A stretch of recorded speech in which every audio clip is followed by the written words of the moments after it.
8:22 is our time. State lawmakers pushing for universal pre-K for 3 and 4-year-olds. On the surface, sounds like a noble goal, right? Early education for everybody, give you an equal footing.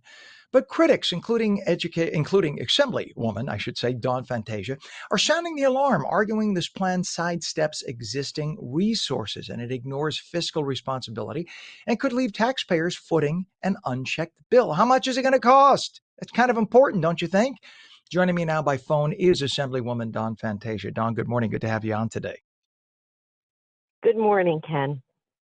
So, Dawn, the problem here, I think, let me get it straight. It's not that you object to getting kids into education at 3 and 4. That's a good thing, right? Because the earlier they start reading, the better their chances of being successful students.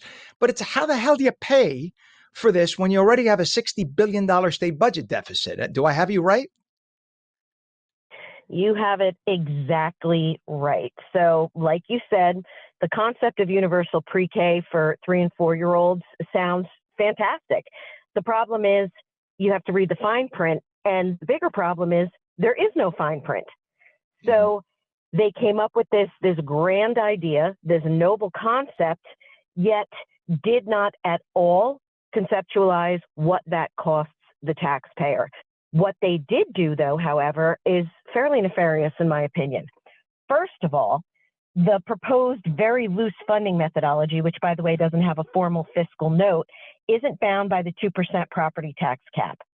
So what they are looking to do is fund this program universally for 3 and 4-year-olds that may exceed your local tax levy.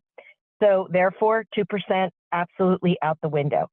Secondly, currently, where we have our Abbott districts, the SDA districts, the 31 districts that are considered the most impoverished in the state, those districts in the original iteration of the bill were required to use a mixed delivery method. So what that means is existing pre-K programs, including, longstanding programs like Head Start or private providers that already have the infrastructure, that already have the staff, that already have the brick and mortar, they were required or mandated to partner with them if they met the needs of the district.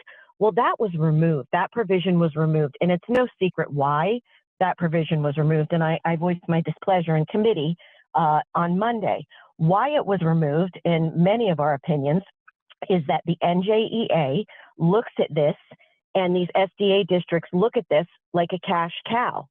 So in other words, if they can get more union paying members, mandate that they must be unionized, mandate that these schools have, free range, carte blanche to say, we want this facility, we want to run it this way, we're going to add on, we're going to build A, B, C, D, instead of using what's already there. And mind you, by not using what's there, we are pushing out established programs, trusted providers, and small business owners, mostly women-owned, by the way, in that space. We are pushing them out. And I said, they don't want a piece of the pie. They don't want the whole pie. They want the whole damn bakery in this scenario. Wow. Hey, Dawn, do you find it at all coincidental that this comes about right after the NJEA blew their entire budget on a loser for governor, on Sean Spiller? They spent tens of millions of dollars of all of their dues money, and now maybe they're broke and they're looking for more dues payers. Could that have anything to do with it in the back of their minds? I'm just saying.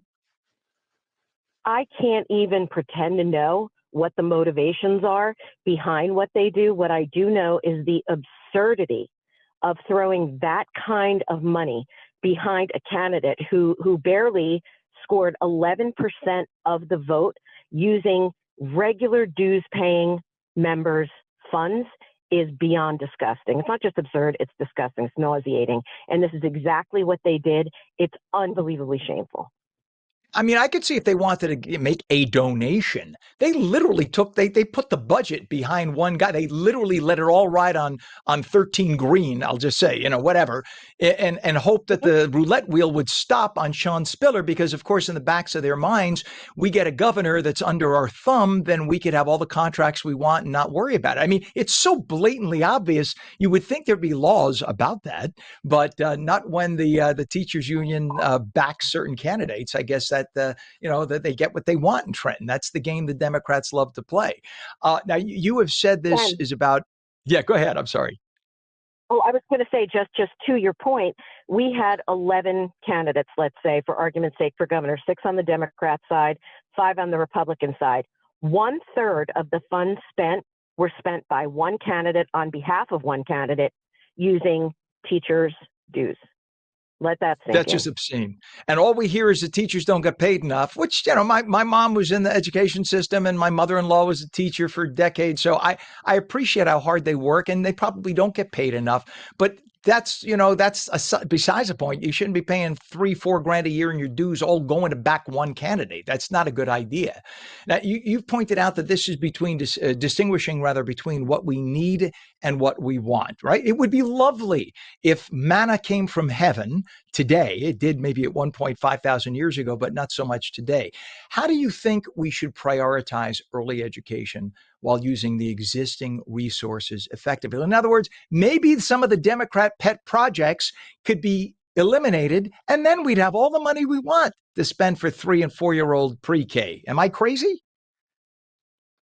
No, you're not crazy, but what's even crazier is we have more than 140 school districts that literally got kicked in the teeth to meet their constitutional obligation for a thorough and effective education for students who are aged 5 to 18. So we're talking about the traditional K to 12 model is not even adequately funded. We had districts raising their tax levy up to 9.9% last year because of draconian cuts from the Democrats because of where they, butter their bread.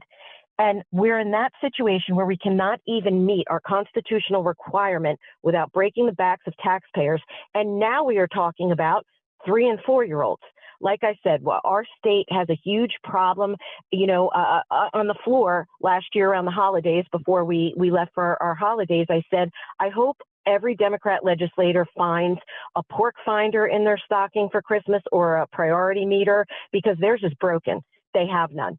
They have pie in the sky ideas that are completely ludicrous when you look at the resources available. Our first order of business is to get a new school funding formula, throw S2 in the dumpster, which is exactly where it belongs, and start funding what we are constitutionally bound to do so we don't see nonsense. We don't see what's happening in Newark. Newark Public Schools is the poster child for egregious, foul spending of taxpayer resources. I mean, why don't we start with that before we worry Let's about talk that? about that. Let's talk about that, Don. There was a $250,000 expense for balloons. Who the hell spends $250,000 on balloons for events? You want to talk about what's happening in Newark schools? That money for balloons is the least of our worries, especially when you consider what's being allowed to happen by Governor Murphy and the current Department of Education. So I can do you one better than that. Newark received $287 million in COVID relief funds. It was called ESSER money. That's elementary and secondary school emergency relief funds, okay? So that money was specifically earmarked to address learning loss caused by the pandemic, okay? So to put that in context, $287 million represents about 20% of Newark's total annual school budget, which is about $1.5 billion. By the way, $1.2 billion of that is funded by taxpayers outside of Newark. But we'll put that aside for a moment because that's foul to begin with. So Newark receives about $7,500 per student to help this problem, okay? That's a staggering figure. Only 16% of eligible students, so that was students who were flagged as needing help to recover from COVID, were ever served with those funds.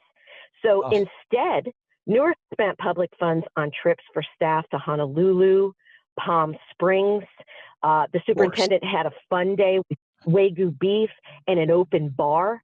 They even approved a $1.4 million contract for an uncertified consultant who was supposed to lead a learning recovery initiative. This person was retired, no certificate, no real qualifications, and the work never even started. So of course, when we have that little oversight, shame on what is going on in our Department of Ed right now? What's going on? Well, and then of course, Don, if you as a Republican say anything, they'll call you a racist and that you're prejudiced because you don't want to help the inner city, et cetera. You're so mean that somehow, even though Newark per student spends 2.5 times what Florida school districts spend, and Florida students are graduating and going to college at a higher rate than Newark, that even though that's a fact, forbid you put facts on the table. That makes you a racist. God almighty, what is wrong with you, Don? My God. Anyway, uh, You know, I Ken, think, go ahead. I work in urban school districts for nearly the past 20 years, and I know, the needs. I've seen firsthand the needs of the communities. I don't disparage the needs of the community, but let's not ignore that taxpayers outside of Newark are subsidizing Newark's annual school budget $1.2 billion. So my home district 24, we're footing the bill for a district that refuses to be accountable. State government won't intervene. And you know what they called it, Ken? Are you ready? They call it So, reimagining education. yeah, I That's call what it a they call it. slush fund. Call it a slush fund. Yes. They call it reimagining education. That's just like when liberals love to call expenses an investment. No, what you're telling me is I have to pay for something that I don't want to pay for. You call it an investment. I call it ripping me off. But that's just me. All right, I could go on for hours. Don, you and I could talk about this for hours, but again, we'd be called curmudgeons, I'm sure, by the left. I appreciate you always, New Jersey State Assemblywoman Dawn Fantasia. Always a pleasure. Thanks for coming on this morning. Stay on it. Thank you, Ken. Thanks for having me. Always. Thank you. It's a pleasure.